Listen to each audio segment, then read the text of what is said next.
우리가 함께 봉독하겠습니다. 고린도전서 5장 4절과 5절 말씀 한 목소리로 봉독합니다. 주 예수의 이름으로 너희가 내 영과 함께 모여서 우리 주 예수의 능력으로 이런 자를 사탄에게 내주었으니 이는 육신은 멸하고 영은 주 예수의 날에 구원을 받게 하려 함이라. 아멘. 오늘 정결한 백성이라는 제목으로 잠시 하나님의 말씀 함께 생각해 보기를 원합니다. 우리는 오늘 2025년 마지막 주일을 맞이하면서 세월이 참 빨리 지나간다라는 것을 새삼 느끼게 됩니다. 믿음으로 올해 잘 마무리하시고 다가오는 새해를 희망찬 마음으로 맞이하시기를 바랍니다. 한 10여 년 전에 가톨릭 교회 신부들과 수녀들과 사역자들의 아동 성추행 사건이 대대적으로 보도되었던 적이 있습니다. 피해자들은 대부분 11살에서 14살 사이의 어린 아이들이었고요, 남자와 여자아이들이 다 포함되어 있었습니다. 지난 수십 년 동안 전 세계에서 이런 범죄가 가톨릭 교회 내부에 조용히 일어났었는데 결국 완전히 그렇게 바깥으로 드러나게 된 것입니다. 미국에만 해도 10,000명도 넘는 피해자들이 나왔습니다. 그리고 여기에 연루된 가톨릭교 신부들의 숫자는 4,400명에 달했다고 합니다. 가톨릭 신부 20명 중에 1명 정도가 되는 비율이었어요. 그 중에 어떤 신부들은 성직을 박탈당하고 죄가 가벼운 신부들은 은퇴를 강요받았습니다. 범죄가 좀 더 심각한 신부들은 감옥에 갇혔어요. 그로 인해서 일어난 법정 소송을 해결하기 위해서 가톨릭 교회는 15억 불에 해당되는 합의금으로 지불해야만 했다고 합니다. 가톨릭 교회는 여러 성당의 문을 닫고 학교와 또 건물과 땅을 많이 팔아서 자금을 충당했습니다. 그것 때문에 몇몇 가톨릭 교구들은 파산 신청을 하기에 이르렀어요. 가톨릭 교회에 닥친 이 어려움은 재정적인 것으로 끝나지 않았습니다. 교회의 타락이 표면화되면서 어떤 신부들은 공식 석상에서 자신이 성직자임을 나타내는 하얀 견대를 착용하기를 피했습니다. 그 전까지 신부의 직분이 뜻했던 존경과 권위가 아주 심각하게 땅에 떨어져 버렸기 때문입니다. 가톨릭 교회가 대규모의 이 성추행 파문에 휩싸이게 된 근본적인 이유는요, 교회가 내부의 그 비도덕적인 행위를 묵인해 왔기 때문입니다. 교회의 지도층은 수십 년 동안 신부들이 성범죄를 저지르고 있다는 것을 잘 알고 있었어요. 하지만 범죄자들을 처벌하기보다는 범행을 덮어주고 신부들을 다른 지역으로 옮겨주어서 문제를 무마시키려 했던 것입니다. 우리가 오늘 읽는 고린도서를 계속 읽고 있는데 오늘은 5장입니다. 5장에서는 교회가 하나님께서 택하신 정결한 백성답게 순결을 지키기 위해서는 신자를 교회가 징계하는 일도 있어야 한다라는 것을 보여줍니다. 그래서 오늘은 조금 이게 주제가 좀 무겁습니다, 여러분. 사랑과 용서와 화목을 중요시하는 교회에서 징계라는 말은 좀 어울리지 않는다, 그렇게 느껴질 수가 있을 것입니다. 하지만 정말 심각한 죄 가운데 사는 그런 신자의 경우에는 교회가 잘못을 뉘우치도록 책망하고 교회 군면을 받지 않는 경우에는 좀 더 엄격한 응징도 내려야 한다라고 성경은 가르치고 있습니다. 자, 먼저 1번 함께 읽겠습니다. 징계. 고린도는 비도덕적인 도시로서 고대의 그 명성을 떨쳤어요. 고린도라는 도시의 이름은 음란한 삶의 대명사로 사용되었습니다. 그래서 성적으로 완전히 타락된 사람을 일컬어서 고린도 스타일이라고 부르기에 이르렀습니다. 이 도시의 여러 신전에는 1,000명에 달하는 매춘부가 있었고요, 고린도 사람들은 그들과 성관계를 가지는 것으로 그 여러 많은 신들을 섬겼던 것입니다. 로마 제국과 각 지역에서부터 음란하게 고린도 신전을 찾는 사람들이 줄을 이었고 이것으로 고린도는 부유하게 되었다라는 기록이 고대로부터 남아 있습니다. 그런데 이렇게 성적으로 타락할 대로 타락한 고린도 사람들까지 깜짝 놀라게 하는 희귀한 음행의 죄가 고린도 교회 내부에 일어나고 있었습니다. 고린도전서 5장 1절 함께 읽겠습니다. 너희 중에 심지어 음행이 있다 함을 들으니 그런 음행은 이방인 중에서도 없는 것이라. 누가 그 아버지의 아내를 취하였다 하는도다. 고린도 교회는 참으로 암과 같이 교회의 영적인 건강을 해치고 또 세상 사람들의 손가락질을 받도록 하는 교인이 하나 있었습니다. 이 사람의 죄는 너무나 심각해서 교회 바깥 사람들 가운데서도 찾아볼 수 없을 정도로 충격적이었어요. 죄에도 정도가 있는 거죠, 그렇죠? 그런데 이 사람의 죄는 보통 사람의 상상을 초월했습니다. 자신의 아버지의 아내, 즉 계모와 함께 동거하는 참으로 추한 죄 가운데 살고 있었습니다. 고대로부터 모든 나라와 문화에서 공통적으로 정죄받았던 죄가 있었다면 바로 부모와 자식 간의 성적인 범죄입니다. 옛날에도 계모와의 성관계는 친어머니와의 관계와 다름없이 그렇게 취급을 했고, 로마 정부는 이 정도로 심각한 근친상간의 범죄자들은 처벌해서 외딴 섬으로 귀향을 보내기도 했다고 합니다. 구약 성경에도 이 충격적인 범죄에 대한 계명이 여러 군데 분명하게 제시되어 있습니다. 자, 이런 더럽고 문란한 죄 때문에 하나님은 가나안 땅에 거하던 민족들을 쫓아내시고 그 땅을 이스라엘 백성들에게 넘겨주셨습니다. 그런데 고린도 교회에는 예수님을 섬긴다고 하는 백성 가운데 이런 죄 가운데 사는 사람이 있었던 것입니다. 그래서 보통 이 정도로 가정한 사람이라면 양심의 가책을 받고 자진해서 교회를 떠나는 것이 아마 정상일 것입니다. 그런데 이 사람은 대단히 뻔뻔했어요. 이 사람은 자신의 죄에 대해서 무감각했고 아주 당당하게 교회에 출석을 했습니다. 더 놀라운 것은 고린도 교회가 계모와 함께 동거하는 이 신자에 대해서 아무런 조치를 취하지 않고 이 상황을 그대로 묵인했다라는 데 있었습니다. 고린도전서 5장 2절 말씀 함께 읽겠습니다. 그리하고도 너희가 오히려 교만하여졌어. 어찌하여 통한이 여기지 아니하고 그 일 행한 자를 너희 중에서 쫓아내지 아니하였느냐.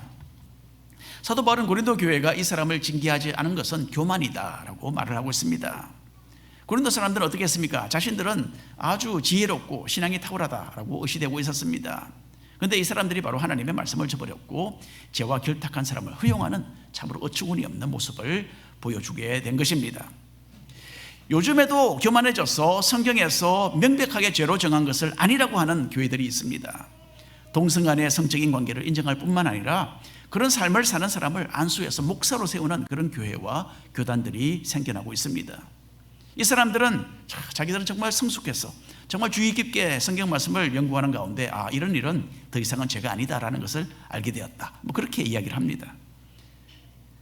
사도 바울은 고린도 교회의 이런 교만하고 잘못된 태도를 지적하고 있습니다. 그리고 오히려 이런 엄청난 일이 교회 내에서 일어났음을 분통하게 여기고 그 사람을 교회에서 징계하는 단호한 결정을 내려야 했다라고 말하고 있습니다. 함께 신앙생활을 하는 성도가 죄를 지으면 어떻게 해야 하는가? 여기에 대해서 예수님께서도 직접 교훈하셨습니다. 마태복음 18장 15절 이하 함께 읽어보겠습니다. 내 형제가 죄를 범하거든 가서 너와 그 사람과만 상대하여 공고하라. 만일 들으면 내가 내 형제를 얻은 것이요, 만일 듣지 않거든 한두 사람을 데리고 가서 두세 증인의 입으로 말마다 확증하게 하라. 만일 그들의 말도 듣지 않거든 교회의 말하고 교회의 말도 듣지 않거든 이방인과 세리와 같이 여기라. 예수님의 말씀입니다. 예수님은 징계에 있어서 4단계의 절차를 말씀하고 계십니다. 첫 번째 단계는 다른 사람의 죄에 대하여 알게 된 사람이 직접 그 사람과 대화하고 권면하는 것입니다. 일반적으로 우리는 여기서 많이 실패합니다. 다른 사람의 죄에 대해서 알게 되면 어떻게 합니까? 우리는 직접 대면하기보다는 쉬쉬거리고 그리고 수군거립니다. 그러니 이 첫 번째 단계도 제대로 우리가 밟지 못하는 때가 허다합니다. 그리스도인으로서 예수님께서 우리에게 주신 임무는 무엇입니까? 다른 성도의 범죄에 대하여 수군거리는 것이 아니라 기도와 사랑으로서 그 사람을 깨우치고 바로 세우는 것입니다. 그렇게 대화할 때에 때로는 범죄했구나라고 생각했던 그 사람에 대한 오해가 풀릴 때도 있습니다. 그리고 만일 그 일이 사실이고 또 그 사람이 군면의 말을 받아들여서 회개한다면 더 이상 바랄 것이 없는 것이죠. 하지만 그렇지 않고 만일에 듣기를 거부하면 두 번째 단계를 밟아야 한다, 그렇게 주님이 가르치셨어요. 이번에는 혼자가 아니라 한두 사람을 동참시켜서 그 문제에 대하여 그 사람과 대면하는 것입니다. 범죄에 대해서 아는 사람이 더 많이 있다라는 것은 그 일이 사실인 것을 증명하는 것이죠. 범죄 사실을 드러내고 직접 다루어서 그 사람이 회개하도록 권면하는 것이 이 두 번째 단계입니다. 그렇게 해도 회개하지 않은 경우에는 세 번째 단계로서 교회가 그 일을 다루어야 한다, 그렇게 주님은 말씀하셨습니다.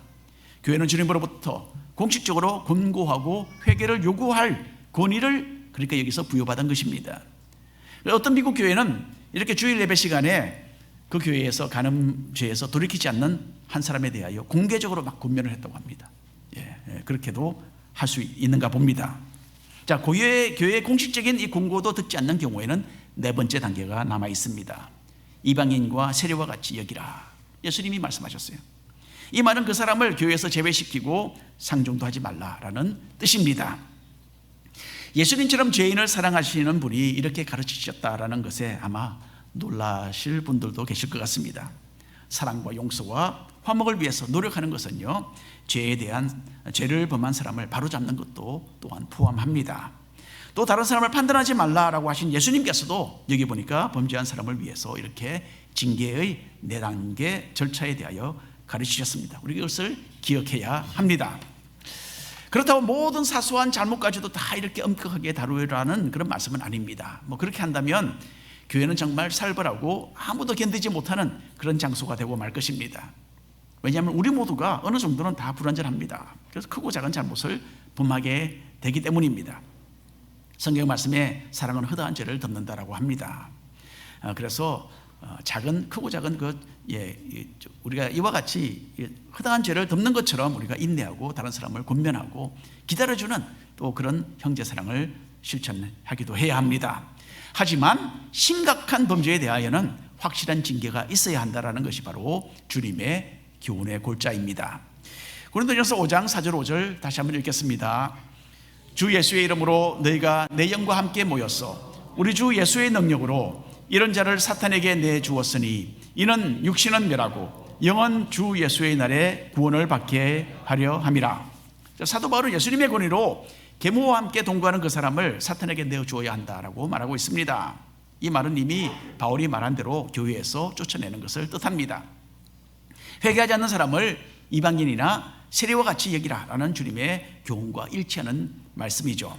근데 바울은 여기서 한 가지 중요한 내용을 첨부합니다. 이렇게 출교해서 교회 바깥으로 쫓아내는 일은 그 사람의 육신의 벌을 주어서 영을 구하는 역할을 한다. 그렇게 바울이 말을 합니다. 이 말은 교회가 그 사람에게 어떤 신체적인 형벌을 가한다 그런 뜻은 아닙니다. 도리어 이 말은 그 사람이 육신적으로 교회와 단절되어 지내는 것을 가리키는 것이죠. 이 기간 동안 그 사람이 자신의 타락된 성품에 대하여 자각하고 회개해서 돌아오는 것이 바로 징계의 목적임을 사도 바울은 설명하고자 합니다. 심각한 죄를 범한 경우라도 그 사람에 대한 교회의 징계는 그러니까 처음부터 끝까지 그 동기가 사랑입니다. 그러나 그 죄를 덮어버리고 묵인하는 그런 잘못된 사랑은 아니죠. 올바른 단계를 거쳐서 깨우치고 권면하고 바로잡는 그런 힘든 사랑을 여기서 가리킵니다.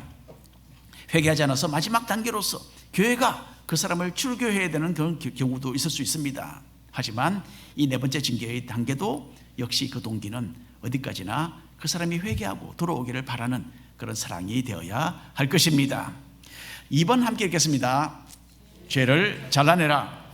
이 세상에 문제가 없는 교회는 하나도 없습니다. 여러분들이 정말 사랑하시는 이 교회도 마찬가지입니다. 문제 없는 교회는 없습니다.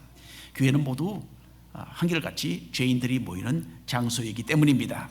우리 모두는 하나님 앞에서 흠이 많고 불완전한 사람들로서 이제 용서받고 하나님의 백성답게 살기를 터득해 나아가는 그런 과정 가운데 있는 거예요. 그렇기 때문에 교회가 순결해야 한다라고 할 때에 우리는 그 의미를 절대적으로 그렇게 받아들이면 안 됩니다. 성화의 과정을 밟고 있는 우리에게는 예외 없이 성품과 행동에 결함이 있습니다. 그렇기 때문에 교회의 순결을 지킨다 해서 교회가 영적인 경찰이 되어서 사람들을 조사하고 처벌하기 위해서 혈안이 되어 있어야 한다는 것은 결코 아닙니다. 만일에 이런 교회가 있다면 얼마가 되지 않아서 문을 닫을 것입니다. 저를 포함해서 이 세상에는 완벽하게 회개하지 못하는 죄인이 참으로 많기 때문입니다. 하지만 어떤 심각한 죄가 드러날 때에 교회는 묵인할 수 없습니다. 적절하게 징계의 단계를 밟아야 합니다. 먼저는 병든 부분을 치료하려고 시도해야 되겠죠. 그러나 그래도 안 되면 잘라내야 합니다. 그런데 이것도 쉬운 일이 아닙니다. 몸된 교회에 크나큰 무리가 가고 많은 아픔을 동반하는 일입니다. 하지만 이런 단호한 결정을 내리지 않으면 교회 전체에 크나큰 해가 되는 것입니다. 사도 바울은 누룩의 비유를 들어서 이 사실을 설명합니다. 고린도전서 5장 6절 7절 함께 읽겠습니다. 너희가 자랑하는 것이 옳지 아니하도다. 적은 누룩이 온 덩어리에 퍼지는 것을 알지 못하느냐. 너희는 누룩 없는 자인데 새 덩어리가 되기 위하여 묵은 누룩을 내버리라. 성경은 죄악되고 나쁜 것을 가리킬 때에 가끔 누룩을 비유로 들어서 설명합니다. 예수님께서 말씀하셨죠. 바리새인의 누룩을 주의하라. 바리새인들이 외식적으로 가르치던 교훈에 대해서 제자들에게 경고해 주신 말씀입니다. 여러분, 누룩은 무엇입니까? 밀가루 반죽을 발효시키는 작용을 하지 않습니까?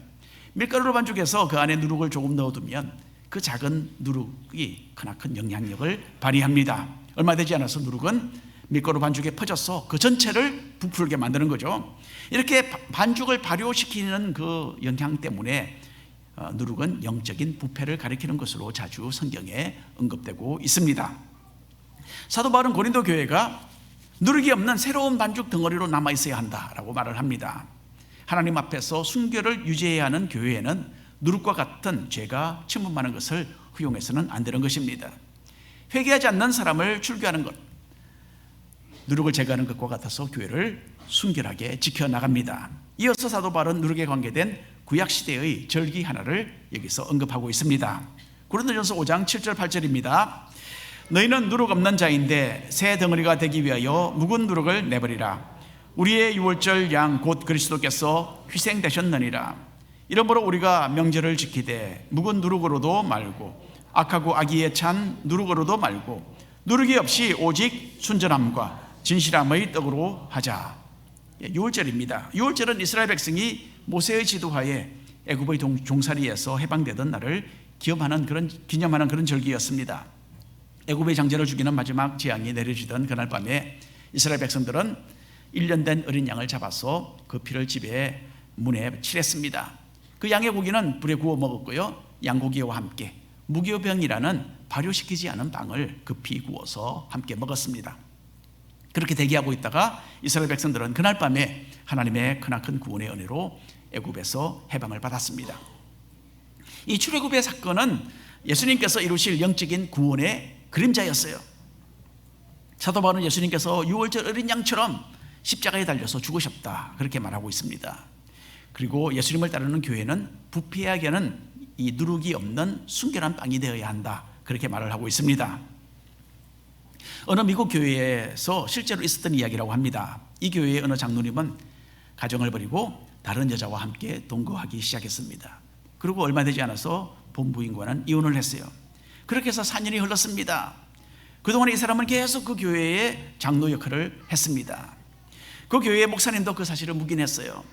4년 후에는 모든 교회 사람들의 축하를 받으면서 동거하던 그 여자와 결혼까지 했습니다. 교회 바깥에 있는 사람들이 이 교회에 대해서 어떤 생각을 가졌을지 뻔하죠, 그렇죠? 이 장로님의 행동과 이 모든 것을 방관했던 교회 지도층의 잘못으로 성도들은 자신들의 성적인 죄에 대해서도 지나치게 관대한 기준을 가지게 된 것입니다. 무엇보다도 이 모든 것을 지켜보면서 자랐던 그 교회의 젊은 사람들은 실망하고 교회를 떠났다고 합니다.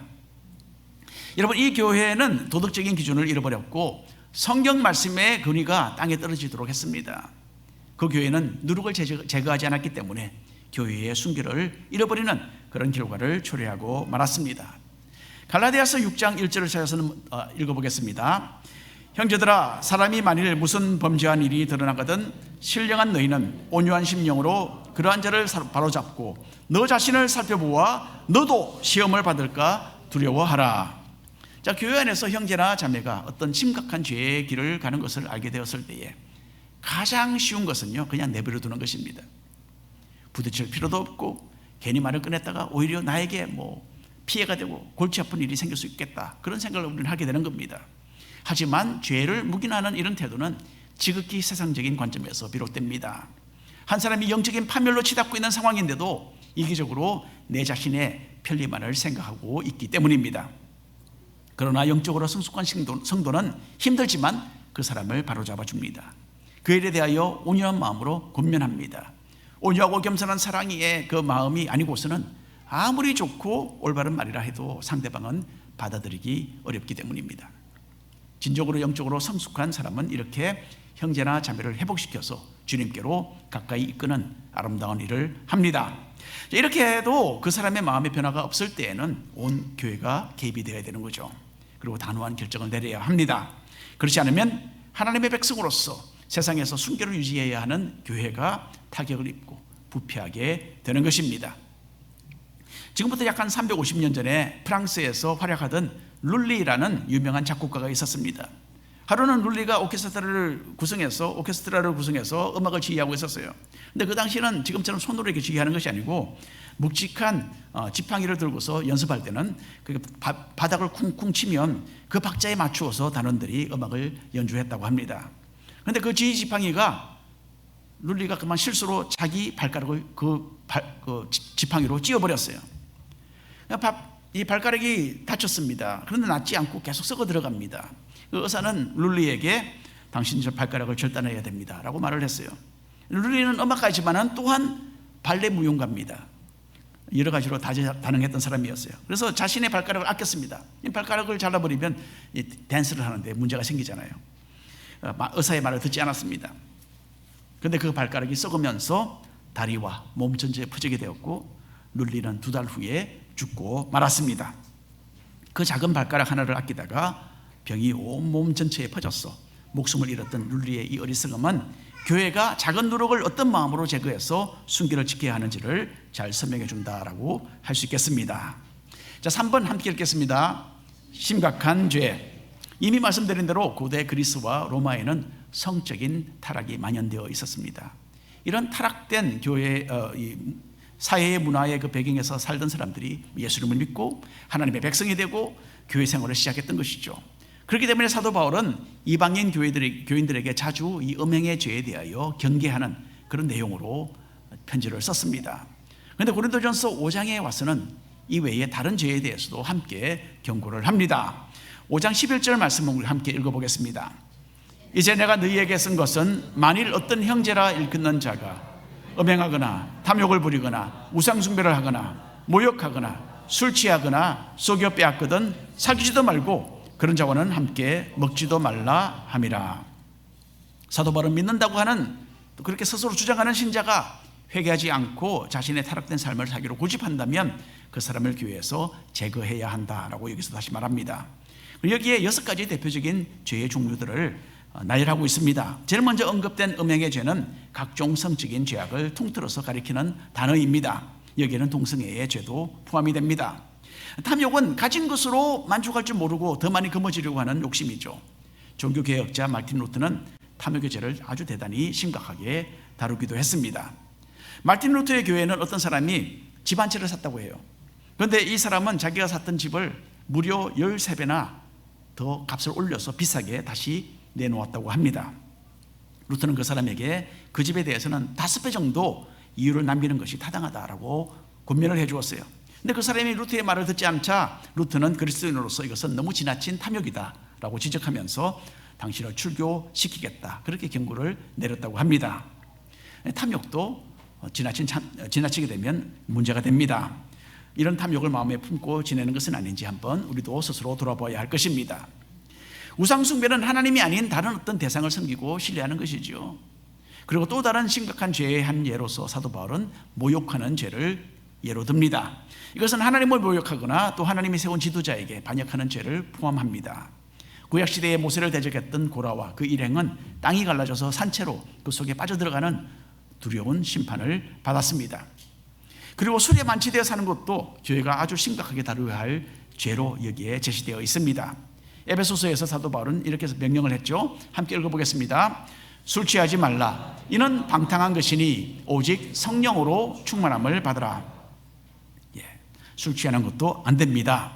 자, 마지막으로 속이고 빼앗는 죄가 또 포함이 되어 있습니다. 사기꾼이나 강도로 살면서 동시에 신앙생활을 할 수는 없는 것이죠. 이런 범죄에서 회개하지 않는다면 역시 교회의 징계의 대상이 됩니다. 마지막으로 고린도전서 5장 12절 13절 읽겠습니다. 밖에 있는 사람들을 판단하는 것이야 내게 무슨 상관이 있으리요마는 교회 안에 있는 사람들이야 너희가 판단하지 아니하랴. 밖에 있는 사람들은 하나님이 심판하시려니와 이 악한 사람은 너희 중에서 내쫓으라. 심각한 죄를 떠나지 않는 교회를 향해서 교회는 적절한 징계를 내려야 하는 그런 책임이 있습니다. 그리고 끝까지 회개하지 않는 사람은 교회에서 내쫓으라는 엄중한 지시가 주어졌어요. 이것을 출교라고 합니다. 주님의 권위로 불순종한 사람을 출교할 때는 그 사람은 교회에서 버림을 받는 참으로 차가운 현실을 직면하게 되는 것입니다. 교회는 그 사람이 이것을 자신에게 주어진 마지막 경고로 받아들이고 회개하며 돌아오기를 바라는 것입니다. 오늘 결론의 말씀 함께 나누고 싶습니다. 오늘은 정결한 백성으로 부름받은 교회가 심각한 죄를 어떻게 다루어야 하는가에 대한 정말 좀 무거운 주제에 대한 내용이었습니다. 교회는 죄인들이 모이는 곳이기 때문에 완전하지 못합니다. 교회는 모두 예외 없이 크고 작은 문제점들을 다 안고 있습니다. 성화의 과정을 밟아가고 있지만 그래도 잘못된 성품과 행동이 때때로 고개를 듭니다. 우리는 그리스도인으로서 서로 참아주고 용납하며 올바로 잡아주는 그런 사랑을 실천해 나가야 합니다. 그런데 오늘 말씀은 교회에서 허용되지 않는 특별히 심각한 죄도 있다라는 것을 이야기합니다. 음행과 탐욕과 무상숭배와 모욕하는 것과 술 취하는 것과 탈취하는 것은 모두 교회를 크게 부패하게 하는 위험한 죄입니다. 회개하고 돌이키를 거부하기는 신자를 징계하는 권위가 교회에 주어졌어요. 그리고 끝까지 회개하기를 거부하는 교회는 교회에서 내쫓으라는 엄중한 명령도 함께 주어졌습니다. 그 마음 큰 교회는 정결한 백성으로서 누룩이 없는 순결한 떡처럼 유지되어야 한다라는 가르침입니다. 예수님께서는 4단계의 군면과 징계를 통해서 죄 가운데 사는 신자를 주님께로 인도하는 사랑을 실천해 나가기를 원하십니다. 우리가 그런 용기 있는 기회로 나아가야 합니다. 하나님은 우리가 자신의 정결한 백성이 되도록 아주 높은 성경적인 기준을 제시해 주셨습니다. 이제 이 한 해를 마무리하면서 여러분 스스로가 죄를 멀리하시고 정결한 삶의 모습을 갖추는 성도요 또한 교회가 되기를 간절히 바랍니다. 함께 기도하겠습니다. 주 하나님 아버지,